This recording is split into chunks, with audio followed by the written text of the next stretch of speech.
Citizenship amendment act বা CAA নাগরিক সংশোধন আইন 2019 সালে কেন্দ্র সরকার দ্বারা এটি পাস হয় 11ই ডিসেম্বর। এই আইন অনুসারে আফগানিস্তান, বাংলাদেশ, পাকিস্তান থেকে ভারতে আসা নির্যাতিত ধর্মীয় সংখ্যালঘুদের জন্য যারা 2014 আগে ভারতে প্রবেশ করেছেন তাদের জন্য কেন্দ্রীয় সরকার এক আইন এনেছে যার দ্বারা তাদের নাগরিকত্ব দেওয়া হবে। এটি 1955 সালের আইনের সংশোধিত রূপ। এই আইন অনুসারে কারা অ্যাপ্লাই করতে পারবে? এই আইনটা আফগানিস্তান, বাংলাদেশ এবং পাকিস্তান থেকে আসা হিন্দু, শিখ, বৌদ্ধ, জৈন, পার্সি এবং খ্রিস্টান অভিবাসীরা যারা 31শে ডিসেম্বর 2014 বা তার আগে এসেছিলেন ভারতে, তারাই সিএএ আবেদন করতে পারবেন।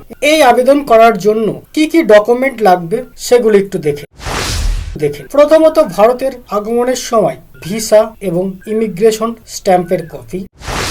দ্বিতীয়ত, ভারতের foreigners regional registration officer FRRO বা ফরেনার্স রেজিস্ট্রেশন অফিসার FRO দ্বারা জারি করা রেজিস্ট্রেশন সার্টিফিকেট বা আবাসিক পারমিট। 3 নম্বর, আদমশুমারি সম্পর্কিত সমীক্ষা পরিচালনা করার সময় এই ধরনের ব্যক্তিদের জন্য ভারতে আদমশুমারি গণনাকারীদের দ্বারা জারি করা স্লিপ। 4 নম্বর, ভারত সরকার প্রদত্ত লাইসেন্স বা শংসাপত্র বা পারমিট, যেমন ড্রাইভিং লাইসেন্স, আধার কার্ড ইত্যাদি। 5 নম্বর, ভারতে জারি করা আবেদনকারীর রেশন কার্ড। 6 নম্বর, সরকারি স্ট্যাম্প সহ আবেদনকারীকে সরকার বা আদালত কর্তৃক জারি করা যে কোনো চিঠি। 7 নম্বর, ভারতে জারি করা আবেদনকারীর জন্ম শংসাপত্র। 8 নম্বর, আবেদনকারীর নামে ভারতের জমি বা ভাড়ার রেকর্ড বা নিবন্ধিত ভাড়া চুক্তি। 9 নম্বর, প্যান কার্ড ইস্যুকরণ নথি যা ইস্যু করার তারিখ বহন করে। 10 নম্বর, কেন্দ্রীয় সরকার বা রাজ্য সরকার বা যে কোনো সরকার দ্বারা জারি করা কোনো নথি। 11 নম্বর, কেন্দ্রীয় সরকার বা রাজ্য সরকারের পাবলিক সেক্টর উদ্যোগ বা ব্যাংক বা অন্য কোনো সরকারি কর্তৃপক্ষের মতো আর্থিক প্রতিষ্ঠান, যে কোনো গ্রামীণ বা শহরের সংস্থা নির্বাচিত সদস্য বা কর্তার বা রাজস্ব কর্মকর্তার কর্তৃক জারি করা শংসাপত্র। 12 নম্বর, আবেদনকারীর নামে ব্যাংক, প্রাইভেট এবং পাবলিক দুটোই অ্যাকাউন্টগুলির সাথে সম্পর্কিত এবং জারি করা রেকর্ড বা অ্যাকাউন্টের বিবরণ। 13 নম্বর, আবেদনকারীর নামে ভারতীয় বীমা কোম্পানির দ্বারা জারি করা বীমা পলিসি। 14 নম্বর, আবেদনকারীর নামে বিদ্যুৎ সংযোগের কাগজপত্র বা বিদ্যুৎ বিল বা অন্যান্য ইউটিলিটি বিল। 15 নম্বর, আবেদনকারীর ক্ষেত্রে ভারতে আদালত বা ট্রাইব্যুনাল রেকর্ড বা প্রক্রিয়া। 16 নম্বর, কর্মচারীর ভবিষ্যৎ তহবিল EPF, সাধারণ ভবিষ্যৎ তহবিল, পেনশন, কর্মচারী দ্বারা সমর্থিত ভারতের যে কোনো নিয়োগকর্তার অধীনে পরিষেবা বা কর্মসংস্থান দেখানো নথি।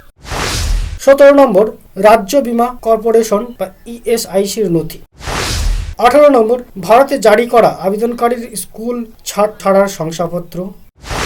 19 নম্বর, একটি স্কুল বা কলেজ বা একটি বোর্ড বা একটি বিদ্যালয় বা সরকারি প্রতিষ্ঠান দ্বারা জারি করা একাডেমিক শংসাপত্র।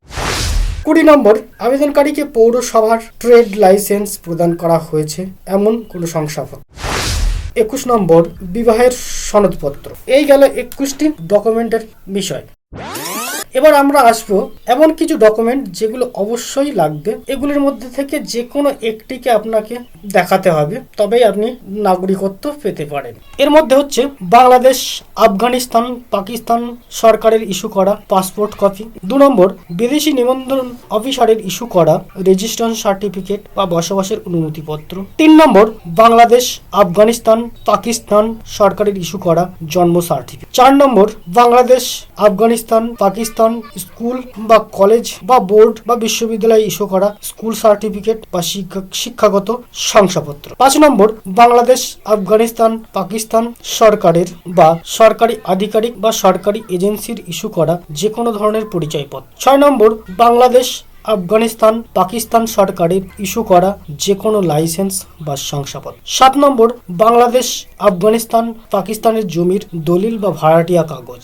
8 নম্বর, বাবা মা বা দাদু ঠাকমা বা দাদু ঠাকমার মা বাবার যে কোনো একজন যে বাংলাদেশ বা আফগানিস্তান পাকিস্তানের নাগরিক ছিলেন তার প্রমাণপত্র। 9 নম্বর, বাংলাদেশ আফগানিস্তান পাকিস্তান সরকারের ইস্যু করার প্রমাণপত্র যা দেখালে বোঝা যায় আবেদনকারী বাংলাদেশ পাকিস্তান বা আফগানিস্তানের নাগরিক। এই 9টি শংসাপত্র বা ডকুমেন্টের যে কোনো একটি আপনি উপস্থাপন করতে পারলেই তবেই আপনার আবেদন গ্রান্ট হতে পারে। এবার যদি এই ডকুমেন্টগুলি যদি আপনার কাছে না থাকে তাহলে কি করবে? এ সম্পর্কে এখনো কোনো উত্তর নেই আমার কাছে, তবে জানতে পারলে অবশ্যই জানাবো। সম্পূর্ণ ভিডিওটি দেখার জন্য অনেক ধন্যবাদ। ভিডিওটি পছন্দ হলে লাইক করুন, শেয়ার করুন, সাবস্ক্রাইব করুন, সাথে থাকুন, পাশে থাকুন।